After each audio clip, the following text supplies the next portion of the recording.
All right, we're going to call this meeting to order. Please welcome the JRTC members from Lincoln High School who will present the colors prior to tonight's pledge. Present colors.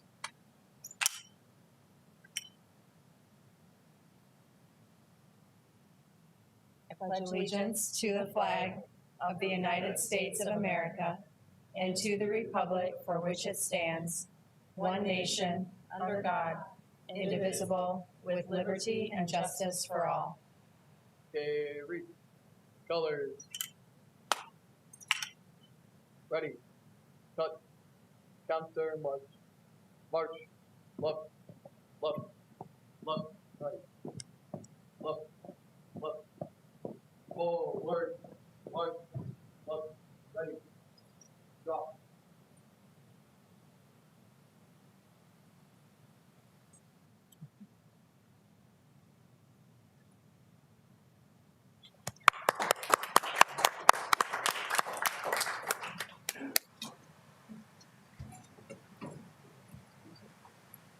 Thank you. All right. We'll begin this meeting. We have 2 board members absent today, but we still have quorum with board members Ryder and Murin. So can I get a motion to approve the minutes of the meeting held on August 22nd and September 7th? So moved. Second. All those in favor signify by saying aye. Aye. Opposed, same sign. That motion passes. We do not have anybody wishing to address the board tonight. So we move on to the approval of the agenda. Can I get a motion and a second to approve, please? So moved. Second. All those in favor signify by saying aye. Aye. Opposed, same sign. That motion passes. And on to the good news report. Yes, I'm going to recognize as they're walking out, I was just going to thank Mr. Chiarello. Mr. Chiarello, come back in so we can thank you for bringing your students over. And we'd love it if you want to have them introduce themselves or if you would like to introduce them. And I think they maybe have some family members who even came tonight. So thank you to parents and families who are waiting out there. Wave if you're a parent of a orchestra student. Yay. If we could have them start every meeting for us, that was really nice. Yes. And I thought it was very apropos that they're playing the entertainer before a board meeting. A little irony there, maybe, Mr. Chiarello? Take it away and introduce your student. This is the chamber orchestra from Lincoln High School. They meet for 22 and a half minutes a day. It's over the lunchtime. And this group had 6 different members last year. Oh. So Wow. that's a little scary. So this is Clara Carlson. This is Elle. This is Vanessa. This is Jacob. Josephine. Maggie. And Help him. And there. Lucian. All right, I know. So, and I want to thank them for coming this early in the school year, going anywhere. Thank you for being here, and thank you for playing students. That's pretty impressive to bring the entertainer out for your first foray of a performance together. And I always think the parents who are willing to haul around some of the size of instruments that are required by orchestra is pretty impressive too. So we appreciate you being willing to come over, and we'll look forward to hearing your concerts this year. So thanks for being here.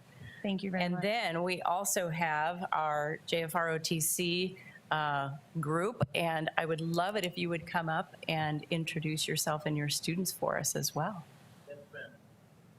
Who we have is part of our drill team.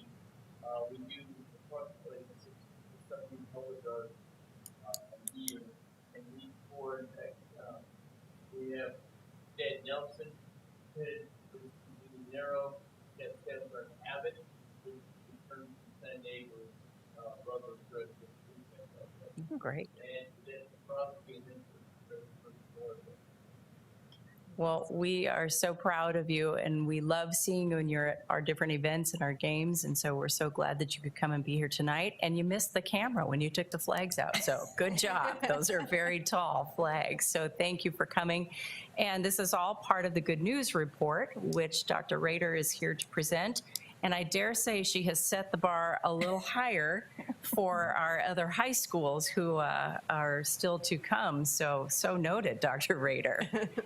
Board members, I will turn it back over to you. Thank you. I didn't realize everyone was going to be like leaving right away. So I was waiting to say my thank yous till the end of the Good News Report. But thank you for being here tonight and for presenting and playing your wonderful music. We really appreciate you being here tonight. So thank you. Now you may go home. If Dr. Rader says it's okay. Thank you.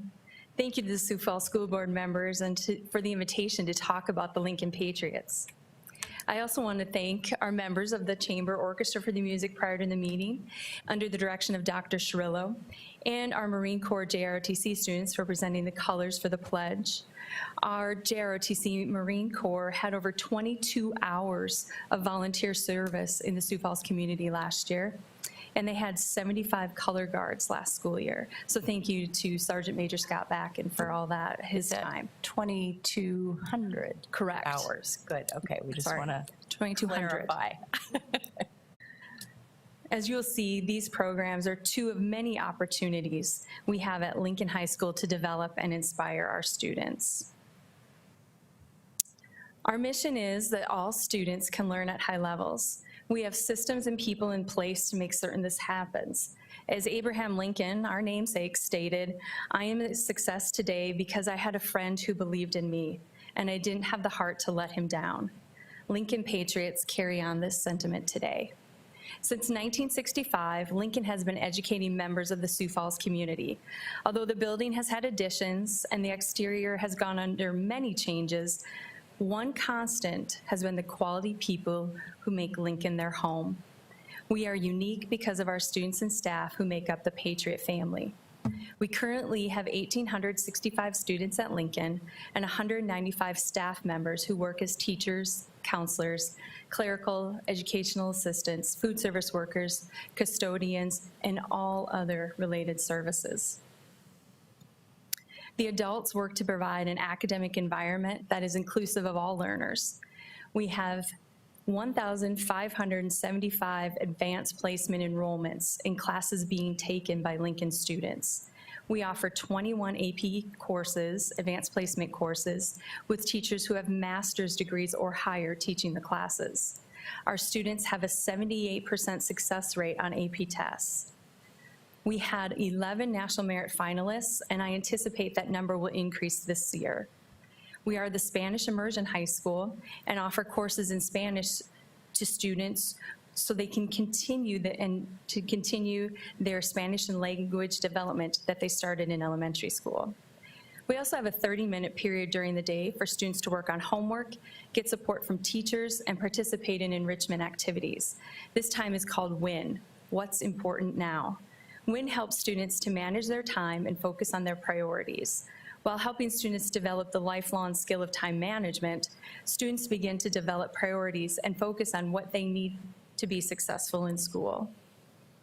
Academics goes hand in hand with activities in high school, and we have courses that are co-curricular. This means that the course has out-of-school and in-school course requirements. JROTC and orchestra are two examples. Our fine arts department, which would be band, choir, orchestra, along with theater, debate, oral interp, yearbook, and the Statesman, our student newspaper, give opportunities for students to pursue their passion outside the school day, as well as earn high school credit. We have 832 students who participate in a co-curricular class. Now that's 832 students who give back to the LHS community in school by sharing their talents. Additionally, we have 47 different clubs designed by and for Lincoln students. Our Patriots create a club based on a common interest and develop projects that benefit the students of Lincoln High School.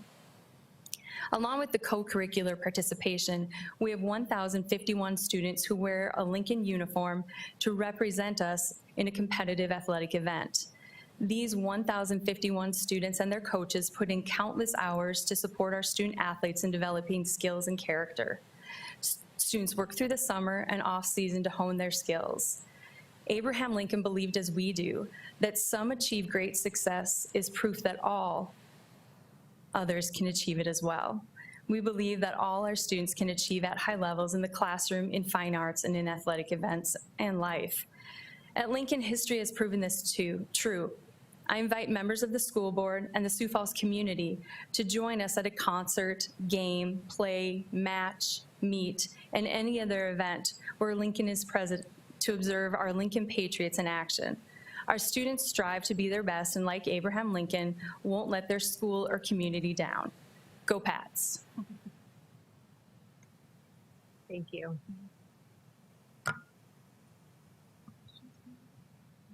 Any questions?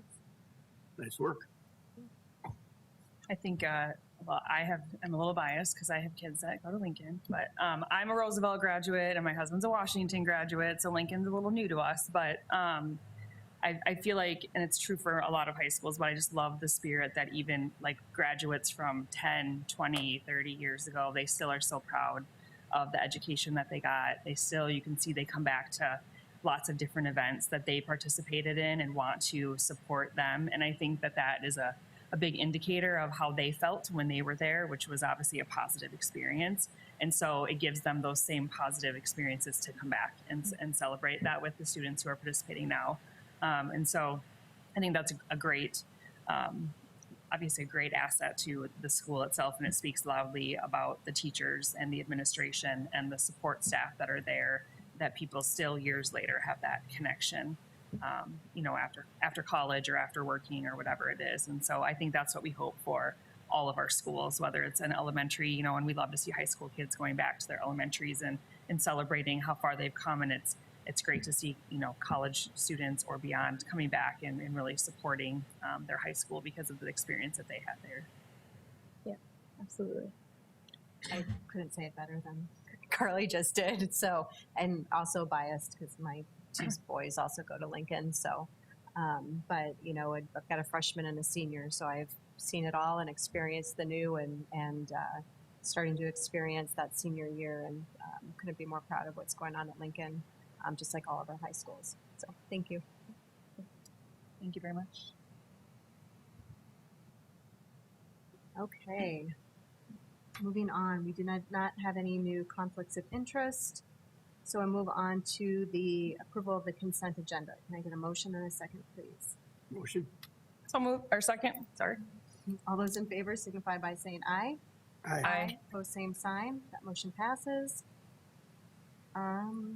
Question for Mr. Deeg. You two can vote. We can, okay. All right, we've got supplemental consent agenda, items 10A and B, and C, claims to Sanford. Can I get a motion and a second? So moved. Second. All those in favor signify by saying aye. Aye. Opposed, same sign. And that passes with one abstention from Board Member Ryder. And moving on to the reports of the superintendent. We have a couple of reports tonight. The first is one that we always wait for to see what we think our indicators are going to look like as we head towards that final count that will come later this month. And so Doug Morrison is here tonight to share with us what some of those numbers look like as we continue to refine and get to that final count. So I'll turn it over to you, Doug.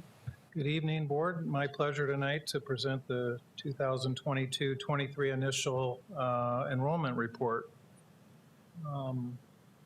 The purpose of the report tonight is just to report out where we sit on the fourth day of school. That's traditionally where we report, so we can kind of see year over year where we're at, knowing that there's still some moving parts out there, but this is probably materially correct. And so we'll just start with the overall numbers here. And again, we're comparing to the fourth day of last year too, so we're comparing the same both periods. You can see K through 5, we're up about 139 students. 6th through 8th grade, we're down about 74. and 9th through 12th or high school, we're up about 129. So right now we're tracking at just under 200 students over where we were at the same point in time last year. Pre-K down a little bit. Talked to Elizabeth a little bit about that, and we've got a couple classes out at Hayward where we've had a challenge finding teachers, but so there is some of that as far as that being down, and we'll see if that moves back up. And then junior kindergarten, always hard to get a gauge on that one. That one's down a little bit year over year, but all in all, good growth in the K through 12 area. Looking at sort of historically where we've been, you can see we were on a nice trend up until the COVID year, and then we had a movement downward. And then last year we had a growth of about 121 actual to actual. And this year, if you look at it, just our prelim numbers over where we ended up finally last year, we're up about 300, but we'll know that we'll lose some kids that we've planned for enrollment for, but they haven't shown up. And we give them about 15 days, and then eventually we drop them. And so they wouldn't be in the September count. At the same time, we have kids that show up, you know, maybe around Labor Day or something like that. So we have some growing that way too. So I suspect that we'll end up a little bit lower than the prelim numbers, but we'll probably still be a couple hundred over where we were for the final point last year. Looking at, you know, by grade, you know, it's kind of how the cohorts track through. I always look at the important one we look at as a kindergarten class. So as of the 4th day, we were at 1971, so almost to that 2000 mark. And then I looked at this morning, and we were up at about 1984. So we've had another dozen or 13 kindergartners show up between day 4 and today, so that's a good sign. And then you can see one big item is we had that low kindergarten class last year, and so you know, or the 2 years ago, which would be the 2nd grade class last year. So that's but we're back up to that 2000 mark, so it's like where we like to see it. If we look at it from a by school perspective, I would say, I would point out Renberg, much higher than last year. So we see a lot of growth down by the area over kind of by Jefferson, STI in there that we bus up to Renberg. So a lot of growth over in that area. And then Rosa Parks is one that we continue to watch. So they are up quite a bit too. So we continue to watch that east side as a team. We met today to look at some of that to see what's happening there. When we did the original boundaries, when we built the new middle and high school, we know that there was about another 15% or so, you know, to come on that east side and growth. And so we're just kind of looking at how that plays out and make sure we react to that. Middle school, you'll see, has stayed remarkably stable. Those numbers from year to year, very stable. And in high school, you can see the change there with Jefferson now having, you know, a full senior class or 4 classes. You can see that they are up 200, and those came from the Lincoln and Roosevelt area primarily. So I think all in all, we achieved what we wanted to there. You see high schools now in the 1,800 range. So I think everything has been on track there as far as what we've seen there. The official count for enrollment that the state will take is the last Friday of the month, which this year will be September 30th. So we'll continue to monitor between now and then, and we'll report back to you with the official enrollment, which will drive our funding and whatnot from there. So with that, I would ask you to acknowledge the fall 2022 initial report and stand by for questions. Thanks, Doug. Any questions?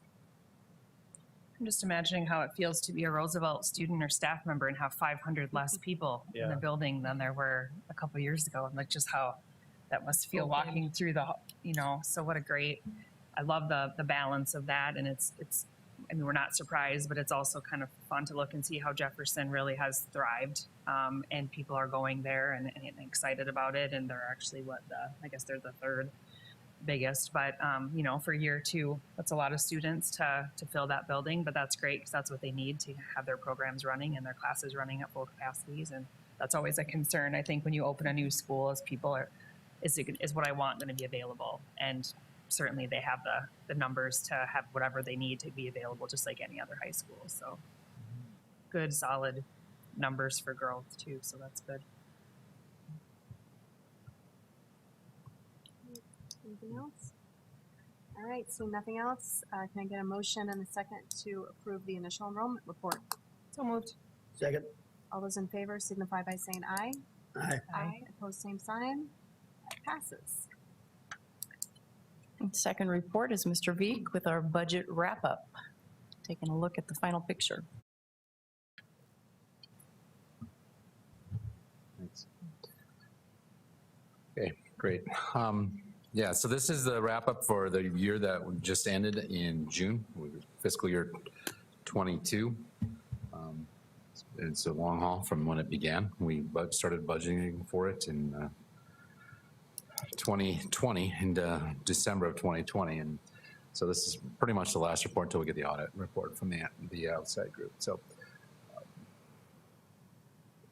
just look through this, try to kind of go quickly through it. First of all, we're talking about our tax-supported funds, general fund, capital outlay, special ed, bond redemption. I suppose sooner or later we can take pension off this because it was eliminated several years ago, but it's finally ran down to zero last year, I think. So in the general fund, these are our revenues were budgeted at 200 million. Our actuals were 203. So we were 3 million to the good in revenues in the general fund. And most of that is just the spending of the ESSER funds, and we went through them a little bit faster than maybe we had anticipated originally. So that's mostly we were actually down a little bit on our enrollment, as Doug just talked about, so we came in a little bit low on that. But the overall revenues were better than projected. Capital outlay, we budgeted 45. The actual was just 42.5. That has more to do with whether ESSER funds got spent out of capital outlay or general fund. And there was less in capital outlay than we had planned for a year and a half ago or whatever, or, you know, so that was there. Special ed, they got ESSER funds available to them. That is just like same rules as IDEA, and the state said, you're gonna spend your ESSER funds first. So that money gets spent there, and that's that extra $1 million, basically accounts for that. And then the bond redemption fund is just us paying off the bonds we passed in 2018. And there's just a little variation when the taxes get collected. So we're about $101,000 short on that. Expenditures, the general fund, we came in about $1.9 million to the good on expenditures. We usually hope to come into the good. We don't want to be long usually. So we're at 99.1%, which is kind of a comfortable number to be at. Capital outlay, it was a lot less. It has to do with Jeff Kreider's projects and whether we use bond funds for them or capital outlay funds. We said use the bond funds first. So he spent less there than we had anticipated. So that accounts for a lot of that variance there. Special education fund came in at 95.7, which is really nice. They're actually trying to have fewer, and you've heard reports over the years on that, have fewer out-of-district placements than we have in the past, and we're starting to reap the rewards from that. And so their expenditures, they only came in at under 96%, and that's great. Bond redemption, it's just kind of the timing of the money there, and when it arrives, or when we spend it, actually. So we had a variance of 5.29 million, but we spent more than that amount in August, right after the year had ended. So that explains that. And then probably the important part, how did we come in under or over on each of these funds? General fund, we came in to the good at 310,000. We had budgeted 4.6, but we used more ESSER funds to fund salary increases and whatnot that had been regularly budgeted. So that's what accounted for that. So we had predicted in when we prepared our budget this year that we would be right about zero, and we were real close to that just because of we could use those federal funds to help fund salary increases we did to maintain our our workforce throughout the year. Capital outlay, just what I told you was the case there with Jeff's projects. It basically accounted for that. So we had a nice positive variance of 11.4. Our revenues over expenditures. SPED, same deal, came in under and revenues were high. Just we talked about both those, 2.5 million. And the bond redemption, we budget to spend it all. We had to kick up our amount and like I said, to have money in the bank for that August 1 payment. And so that's what you're looking at there. That's why that variance was high there. Just kind of a wrap up where our fund balances look like, our unobligated fund balances. General fund, we're at 10.9% or $22 million, slightly a little higher. We said we'd probably come in even. We just ended a little bit higher than that. So at $22 million. At 10%, the state allows 25. We're nowhere near what the state would allow. Capital outlay, our fund balance is fairly big because of what I just described with Jeff's projects. So that our unobligated fund balance is about what it was the year before. We did obligate some of that money he didn't spend for future projects that we know are on his project list, so that money doesn't get lost in the wash here. So that's what's going on. That SPED, they have a decent fund balance as well because of that extra federal revenue they got. They're at 20.7. They're allowed 25% as well. So a little, getting closer to the 25, but we're well under where we need to be. And then bond redemption, I've already talked about it several times. We had a huge fund balance of 125%, but we needed that money in the bank because we had that $6 million bond payment in August. So we actually dipped a little negative after we made that payment. Last but not least, on our report, and you can always see it, that when they meet with the legislature, the Department of Ed, they look at is our teacher compensation where it's supposed to be relative to where it was. So we grew 2.3% last year on that. And what happens is we actually had hoped, if every teacher had stayed in the district, it would have been 3.15. And then we also raised the starting pay from a little under 38 to 41. So it would have been actually over that. But when teachers leave, they generally get replaced with a teacher that makes less money. Someone that's making 60,000 might leave and get replaced by someone that makes 41,000. So we call that the teacher delta in short form. So that's what drags that down a little bit. Of course, this year we raised that starting pay again up to 46. So that delta will shrink and shrink and shrink. So the number will be closer to what we actually put onto the salary schedule as if every teacher had stayed. So we were at 2.3% last year. Total compensation, which is the number that the state really cares about, only went up 0.9 because the last year we did really well on our insurance and going into 22. In 22, we didn't do as well, but going into 22, we were doing well. We didn't increase the insurance side of it. So, and that's our biggest single benefit that we have a cost for. So that's what drug that down a little bit lower than the average teacher's salary. So our number, and a little asterisk there, our number we have to be at is 68,432, and obviously we're well above that. And then the average, the target teacher salary for the state, that was at 52,600. It went up 2.4%. We are obviously quite a bit higher than that. So that's part of the state aid report. So I throw it on here because that shows you where we're at regarding that. So real quick, that was our wrap up of the 2022 budget, and we would just ask that you acknowledge the report. On that, it says 21, should be 22. On the 22 budget wrap up. Sometimes we use slides from the next. I forget to change the number. Just a minor typo. Any questions? Any questions for Todd? Good budget wrap up. I mean, we spend a lot of time talking about budget, and we'll be starting to talk about next year's budget coming up here soon. So it's just it's a process that we go through every year, and just appreciate the wrap up for today. So thank you. All right. Can I get a motion and a second to approve the FY22 budget wrap-up? So moved. Second. All those in favor signify by saying aye. Aye. Opposed, same sign. That motion passes. All right, we now need to move into executive session per South Dakota Codified Law 1-25-2, parentheses 2. Can I get a motion and a second? So moved. Second. All those in favor signify by saying aye. Aye. Opposed, same sign. All right, we'll move into executive session. Thank you.